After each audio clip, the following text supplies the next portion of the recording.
ಮಾನವನ ಜೀವನದಲ್ಲಿ ಯೋಗ ಒಂದು ಪ್ರಮುಖ ಸ್ಥಾನವನ್ನು ಅನಾದಿ ಕಾಲದಿಂದಲೂ ಪಡೆದು ಬಂದಿದೆ.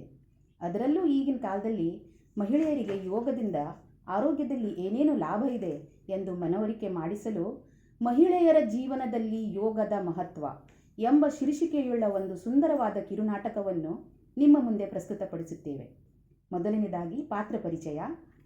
ಮೇಡಮ್ ಆಗಿ ಶ್ರೀಮತಿ ಸುಮಾ ಆರ್ ನಾಯಕ್, ಸುಲೋಚನಾ ಶ್ರೀಮತಿ ಸೀಮಾ ಶೆಟ್ಟಿಯವರು, ಶ್ರೀಮತಿ ಸಂಗೀತಾ ಪಾತ್ರ ಶ್ರೀಮತಿ ನೀತಾ ಶೆಟ್ ನಿಭಾಯಿಸ್ತಾ ಇದ್ದಾರೆ, ಶ್ರೀಮತಿ ನಂದಿನಿ ಸವಿತಾ ಮುದಕ್ಕಣ್ಣನವರ್, ಶ್ರೀಮತಿ ಶೀತಲ್ ಆಗಿ ಶ್ರೇಯಾ ಪಾಟೀಲ್ ಅವರು, ಶ್ರೀಮತಿ ಪ್ರಮೀಳಾ ಆಗಿ ಪ್ರೀತಿ ಶೆಟ್ಟಿಯವರು ಭಾಗವಹಿಸ್ತಾ ಇದ್ದಾರೆ.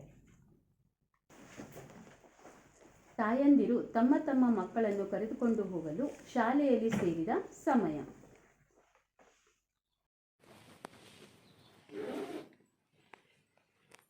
ಓ, ಇನ್ನೂ ಗಂಟೆ ಬಾರಿಸಿಲ್ವಾ? ಇನ್ನೂ 15 ನಿಮಿಷ ಇದೆ ಅಲ್ವಾ ಸುಲೋಚನಾ ಅವರೇ? ಹೌದು ಹೌದು ಸಂಗೀತಾ ಅವರೇ. ಇವತ್ತೇನು ನಮ್ಮ ಅಖಿಲ ತಾಯಿ ಯೋಗ ಟೀಚರ್ ಕೂಡ ಬಂದಿದ್ದಾರೆ? ಹೌದು, ಇವತ್ತು ಸುಮಾ ಮೇಡಮ್ ಬಿಡುವು ಮಾಡಿಕೊಂಡು ಮಗನ ಕರ್ಕೊಂಡು ಹೋಗ್ಲಿಕ್ಕೆ ಅವರೇ ಬಂದಿದ್ದಾರೆ. ನಮಸ್ಕಾರ ಎಲ್ಲರಿಗೂ, ಆರಾಮಿದ್ದೀರಾ? ನಮಸ್ತೆ ಮೇಡಮ್. Hello madam. ಏನಿವತ್ತು ಮೇಡಮ್ ನೀವೇ ಬಂದಿದ್ದೀರಿ ಸ್ಕೂಲ್ಗೆ? ಇವತ್ತು ನನ್ನ ಮಗನ ಹುಟ್ಟಿದಬ್ಬ, ಹೀಗಾಗಿ ಅವನ ಸ್ಪೆಷಲ್ ಡೇಗೆ ನಾನೇ ಕರ್ಕೊಂಡು ಹೋಗೋಣ ಅಂತ ಬಂದೆ. ಹೌದಾ ಮೇಡಮ್, ನಾನೊಮ್ಮೆ ನಿಮ್ಮ ಯೋಗ ತರಗತಿಗೆ ಬರಬೇಕಾಗಿದೆ. ತುಂಬ ಸಮಸ್ಯೆಯಲ್ಲಿದ್ದೇನೆ. ಓ, ಖಂಡಿತ ಬನ್ನಿ. ಮಹಿಳೆಯರಿಗಿರುವ ಸಮಸ್ಯೆಗಳ ಬಗ್ಗೆ ನಾನು ನಿಮ್ಮೆಲ್ಲರೊಂದಿಗೆ ಚರ್ಚೆ ಮಾಡಬೇಕಂತಾನೇ ಇದ್ದೆ. ನಿತ್ಯ ಯೋಗ, ಧ್ಯಾನ, ಪ್ರಾಣಾಯಾಮ ಇವೆಲ್ಲ ಮಹಿಳೆಯರ ಆರೋಗ್ಯದ ಮೇಲೆ ತುಂಬ ಪ್ರಭಾವ ಬೀರುತ್ತವೆ. ಅಷ್ಟಲ್ಲದೆ ಇಡೀ ಕುಟುಂಬದ ಜವಾಬ್ದಾರಿ ಮಹಿಳೆಯೇ ನಿಭಾಯಿಸಬೇಕಲ್ವಾ? ಹೀಗಾಗಿ ಅವಳು ಆರೋಗ್ಯವಾಗಿರಬೇಕು. ಹೌದು, ನಾವು ಮಹಿಳೆಯರು ಸ್ವಸ್ಥವಾಗಿದ್ದರೆ ತಾನೇ ಮಕ್ಕಳನ್ನು ನೋಡ್ಕೊಳ್ಳಿಕ್ಕಾಗೋದು. ಹೌದು ಮೇಡಮ್, ಬರ್ತೇವೆ. ಆದರೆ ನೀವು ಯಾವಾಗ ಫ್ರೀ ಆಗ್ತೀರಾ? ಇವತ್ತು ಸಂಜೆ ನಮ್ಮ ಯೋಗ ಕ್ಲಾಸಿಗೆ ಬನ್ನಿ. ಸಂಜೆ 5ರಿಂದ 6:30 ತನಕ ನಾವು ಯೋಗ ಕ್ಲಾಸ್ ನಡೆಸ್ತಾ ಇರ್ತೇವೆ. ಅಲ್ಲೇ ಬನ್ನಿ, ಮಾತಾಡೋಣ.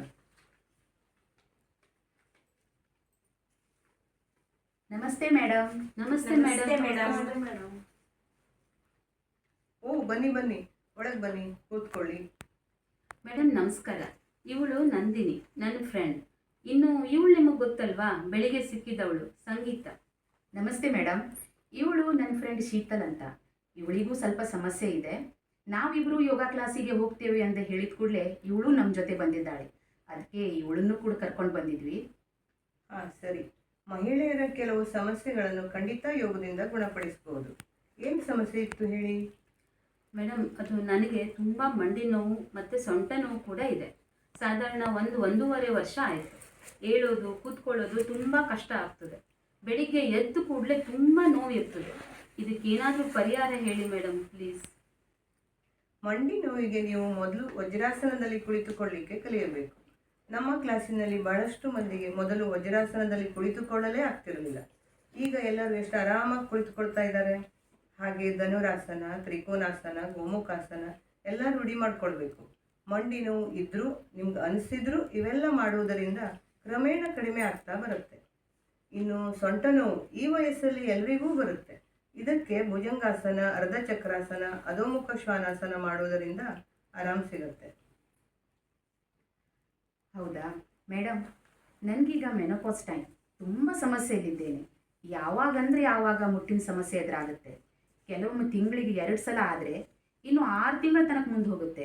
ಹಾಗೆ ಮುಟ್ಟಿನ ಸಮಯದ ಸ್ರಾವ ಕೂಡ ಹೆಚ್ಚಾಗಿದ್ದು 10-15 ದಿನಗಳ ತನಕ ಮುಂದುವರಿಯುತ್ತೆ. ಇದು ನನಗೀಗ ಒಂಥರ ಮಾನಸಿಕ ಕಿರಿಕಿರಿ ಉಂಟು ಮಾಡಿದೆ.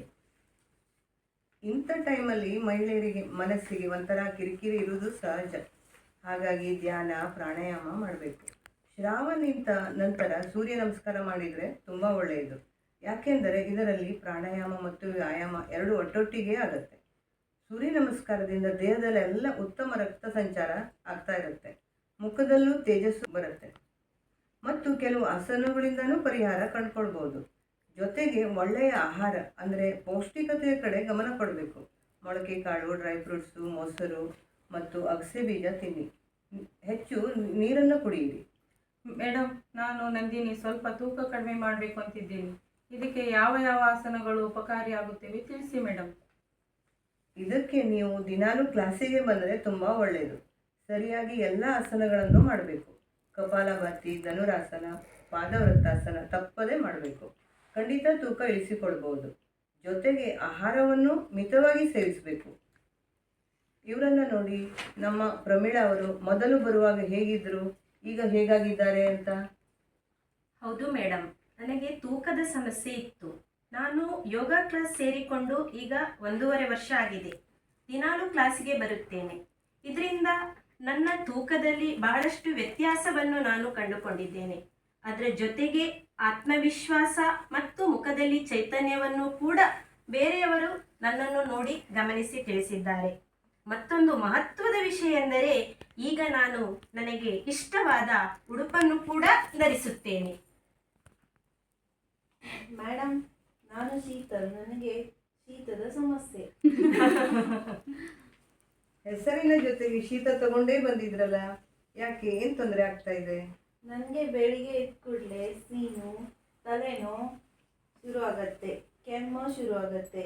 ಇದಕ್ಕೆ ಏನು ಮಾಡಲಿ, ಪರಿಹಾರ ತಿಳಿಸಿ. ನನಗೆ ಸೈನಸ್ ಮತ್ತು ಥೈರಾಯ್ಡ್ ಸಮಸ್ಯೆ ಕೂಡ ಇದೆ. ಸೀನು, ತಲೆನೋವು, ಸೈನಸ್ ಸಮಸ್ಯೆಗೆಲ್ಲ ಜಲನೀತಿ ಮಾಡಿದರೆ ತುಂಬ ಒಳ್ಳೆಯದು. ಇದಕ್ಕೆ ಕಪಾಲಭಾತಿ ಪ್ರಾಣಾಯಾಮದಿಂದನೂ ಒಳ್ಳೆಯ ಪರಿಹಾರ ಇದೆ. ಕಪಾಲಭಾತಿ ಪ್ರಾಣಾಯಾಮದಿಂದ ವಾತ, ಪಿತ್ತ, ಕಫ ಎಂಬ ತ್ರಿದೋಷಗಳು ನಿವಾರಣೆ ಆಗುತ್ತವೆ. ಇನ್ನು ಥೈರಾಯ್ಡ್ ಸಮಸ್ಯೆನೂ ಕಪಾಲಭಾತಿಯಲ್ಲಿ ತುಂಬಾ ಕಡಿಮೆ ಆಗುತ್ತೆ. ಹಾಗೆ ಆಸನಗಳಲ್ಲಿ ಥೈರಾಯ್ಡ್ ಸಮಸ್ಯೆಗೆ ಸರ್ವಾಂಗಾಸನ, ಹಲಾಸನ ಮತ್ತು ಸೇತುಬಂಧಾಸನ ಮಾಡಿದರೆ ಒಳ್ಳೆಯದು. ಸರ್ವಾಂಗಾಸನದಿಂದ ರಕ್ತವು ಕಾಲುಗಳಿಂದ ತಲೆ ಕಡೆಗೆ ಹರಿಯುವುದರಿಂದ ಥೈರಾಯ್ಡ್ ಪ್ರಭಾವ ಕಡಿಮೆ ಆಗ್ತಾ ಇರುತ್ತೆ. ಮೇಡಮ್, ನಿಮ್ಮ ಯೋಗ ತರಗತಿ ನೋಡಿ ತುಂಬ ಖುಷಿ ಆಗ್ತಾ ಇದೆ. ಎಷ್ಟು ಜನ ಹೆಣ್ಮಕ್ಳು ಸೇರಿದ್ದಾರಲ್ವಾ? ನನಗೂ ಸೇರಬೇಕು ಅನಿಸ್ತಿದೆ ಮೇಡಮ್. ಖಂಡಿತ ಬನ್ನಿ, ನೀವು ಸೇರಿಕೊಳ್ಳಿ. ನೀವು ಇಲ್ಲಿ ಬಂದು ವ್ಯಾಯಾಮ, ಯೋಗಾಸನ, ಪ್ರಾಣಾಯಾಮಗಳನ್ನು ಮಾಡಿ ಸಮಸ್ಯೆಗೆ ಪರಿಹಾರ ಕಂಡುಕೊಳ್ಬಹುದು.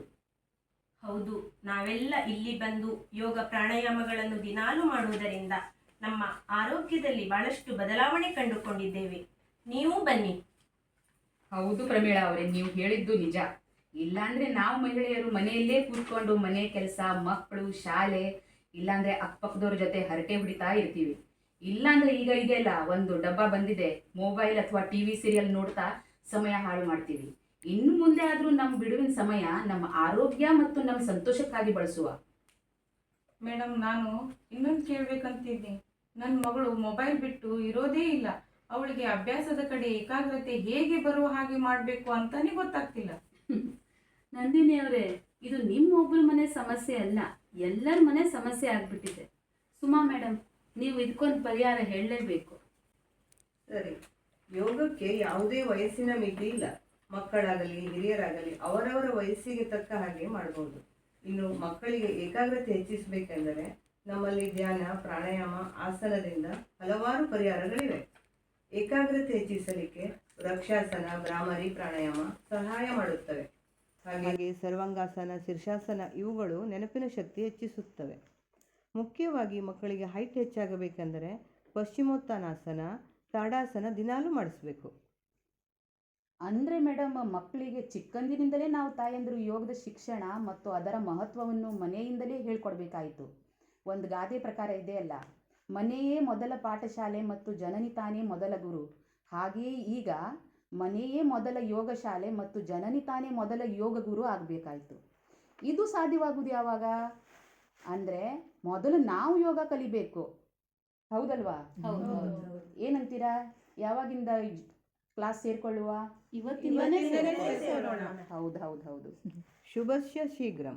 ಇವತ್ತಿನಿಂದಲೇ ಎಲ್ಲರೂ ಸ್ಟಾರ್ಟ್ ಮಾಡಿ. ಆರೋಗ್ಯ ಕೆಟ್ಟ ಮೇಲೆ ಶುರು ಮಾಡೋದಕ್ಕಿಂತ ಆರೋಗ್ಯ ಚೆನ್ನಾಗಿರುವಾಗಲೇ ಯೋಗ ಮಾಡ್ತಾ ಇದ್ದರೆ ಒಳ್ಳೆಯದು. ರೋಗ ಬರದೇ ಇದ್ದಂಗೆ ನೋಡಿಕೊಳ್ಳುವುದೇ ಜಾಣತನ. ಹೌದು ಹೌದು ಹೌದು ತುಂಬ ಧನ್ಯವಾದ ಮೇಡಮ್. ಧನ್ಯವಾದಗಳು. ಧನ್ಯವಾದಗಳು. ಧನ್ಯವಾದಗಳು.